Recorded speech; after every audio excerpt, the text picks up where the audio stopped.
welcome everyone to EUC World 2024. We have the first interview of the day, and guess what? It is Shawn Bass, the man, the myth, the legend. I know my career was looking up to you and doing all kinds of cool things, and so let's talk about community and kind of how it started for you. Like, what drove you? You were a computer nerd, clicking and typing like all of us, and then what was the switch? It was like, I'm going to start consulting, I'm going to start blogging, I'm going to start speaking. Yeah. How did community start for you? So I had been in consulting at the point in time I started getting involved in community for approximately, I'm going to say roughly 10 years. And I had been contributing on some of the public forums, like the Citrix support forums and Brian Madden's website. And a lot of that time in the early years, I would do it all anonymously because the websites would let you do an anonymous profile. Right. So I never actually attached my name to anything that I was doing, but I was writing forum posts and helping people, as well as learning from lots of the other people that were out there. And I attended Bri Forum at the AFI Silver Theater. Where we're at for the first event, and I was not a speaker. I did not submit a session proposal, but I was very active on the forums, both for Citrix and for BrianMadden.com. And what was amazing to me is when I came to this first event at this location, I had this whole list of people that I wanted to meet that I looked up to, like Thomas Coatsing and Brian himself and Jeff Pitch and a bunch of other folks that were early on in the community on the forums. And what shocked me the most is when I got to the Bri Forum event, they were all like, who's this Shawn Bass guy? We got to meet this guy, because I had like ratcheted up in the top 10 in the Citrix forums and the top 5 on Brian's forums. And so I had like this major like idol crush for all of these community guys that I got to meet. But then I found out that they were all like thrilled to meet me. And I was like, who is this holy guy? Crap, this is amazing. Yeah. So I did not present at the first Bri Forum, but I did attend it. I presented at every Bri Forum after that, and many of the E2E VC events in Europe. And so my community involvement really kind of came about because I had followed what Brian had done about patterning, a community thing around his name and his brand. And I kind of decided I was going to do that as well. So that's really what kicked off my whole community process. So it's like, so this is where we've had this discussion a couple times already at this event of like, what was the magical thing in our little EUC world that did it? And it sounds like that may be part of it. I talked to Benny earlier, and it was maybe the hacker mentality of like, we have to figure out how to fix this. How do we break it? How do we get into it?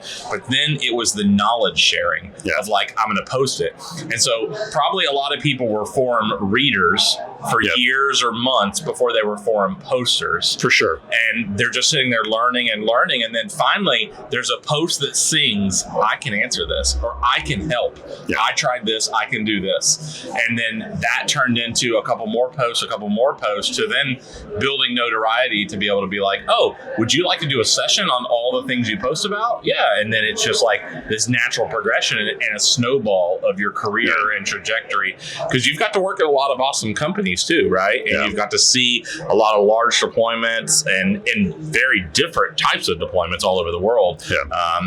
So it's like, even though you've went to the vendor side, it seems like you've always kept your consulting mentality, because that's what like got you to where it was, right? And I think in my case, I was in consulting for about 20 years, and almost all my consulting career was in large enterprise. So I think I have a little bit of unique perspective on like challenges at scale that I think a lot of people that work in, small business or mid-market maybe don't necessarily have the same experience with. So I've always carried that forward in my work at VMware, and of course now my work at Citrix, to make sure we're always focusing on solving those scale issues. That's right. Yeah, well, because I mean, it's one thing when there's like 100 users, but there's 10,000 users or 20,000 or 100,000 in multiple data centers.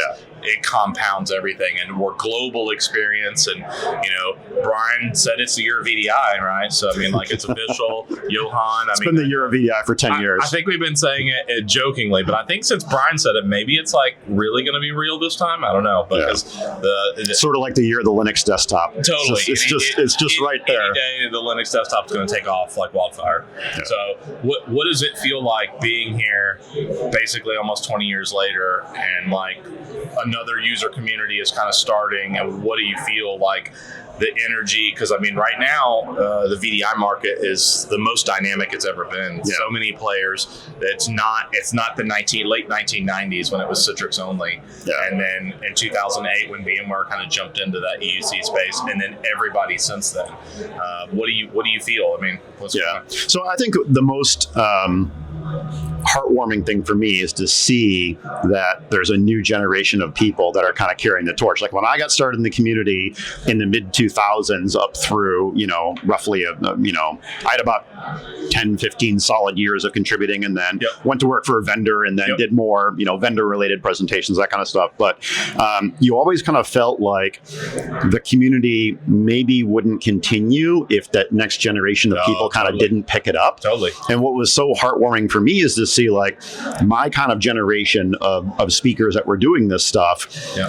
10 years later, there was a new batch of people kind of kicking in. That's right. And now 10 years later, there's a new batch of people kicking in. And that's like super awesome to see that. My favorite thing for this year was I did a speech in E2 EVC on like Active Directory security, doing security stuff. Yeah. And one of the other guys who's 23 did a presentation on the exact same thing, but at Intra ID only, not classic Active Directory. And his name's Felix, and I got done, and I was like, dude, you're me 20 years younger. Yeah.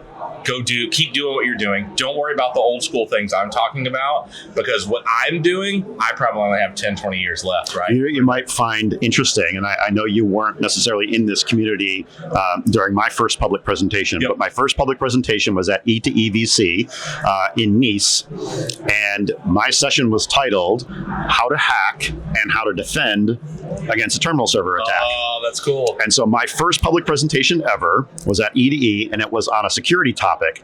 And what was so amazing about that is I had all these guys in the room who I had like come up behind the community.